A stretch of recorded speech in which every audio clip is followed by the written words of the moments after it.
دەتوانێت مادام لەبارەی مردنەوە نازانین کەواتە ئێمە سڕ لە مردن ناکەینەوە.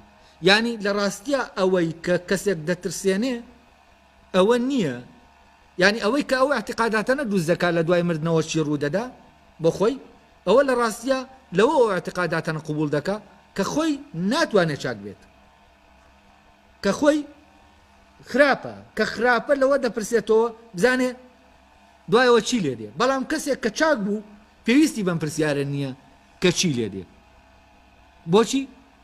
چونکە ئەگەر فعلەن ژیان لەسەر چاکبوون دامەزرابێ، لەسەر حەقیقەت دامەزرابێ، حتمەن ئەوەی کە لەسەر حەقە و ئەوەی کە چاکە ئەگەر بژمرێ ئەوە معقول نییە، ناکرێ، عەقڵ ئەمە قبول ناکە ئەگەر بژمرێ تووشی سزا بێتەوە لەسەر ئەوەی کە چاکە. بەڵام ئەوەی کە خراپە عەقڵی پێی دەڵێ تۆ تووشی سزا دەبیتەوە، کە عەقڵی پێی دەڵێ ئەو چی دەکات؟ ئەو هەوڵ دەدا بە شتانێک ئەم ترسەی ناوی خۆی بڕەوێنێتەوە، ئەویش بەوەی کە کۆمەڵێ شت لەبارەی دوای مردنەوە قبول دەکات بەبێەوەی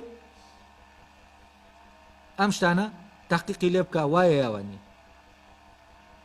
هەر لەبەرەوەی ئەو فکرانە بە ئاسانی دەشنە ناو خەڵک، چونکە خەڵک پێویستێتی بۆەوەی لەلایەکەوە ترسی سایکۆلۆژی، ترسی لە خراپی خۆی کە خراپە لەم خراپەیە هەڵبێت.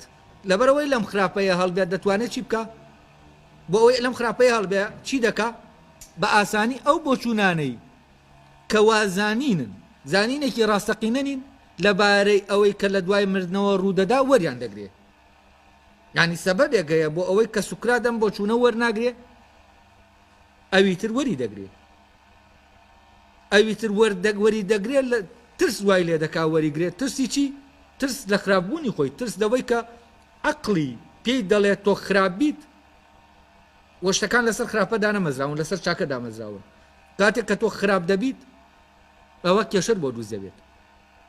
ئەی ئەوەی لە ئەمانایە سوکرات دەخاتە ناو ئەمانەوە، سوکرات زۆر بە ئەمانەوە بیر لەوە ناکاتەوە ئەسەن ئەو شتانەی کە لە دوای مردن باسییان دەکرێ وەریان گرێ و لە ناو خەیاڵی خۆیان بیان چەسپێنێ و بە پێی ئەوانە بڕوا بەڕێوە.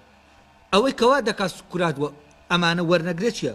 ئەوەی کە ڕوحی سوکرات لە جەهل دەپارێزێ چییە؟ حتمەن ئەوەیە کە ئەو هەست دەکا هەموو هەوڵێکی خۆی دەدا لێرە چاک بێت، ئەوەی کە دەیکات چاک بێت، کە ئەو کاتە ئەوەی کە کردی چاک بوو ئەو کاتە پێویستمان بەچی نامێنێ؟ پێویستمان بە حکایەتەکانی دوای مردن نامێنێ.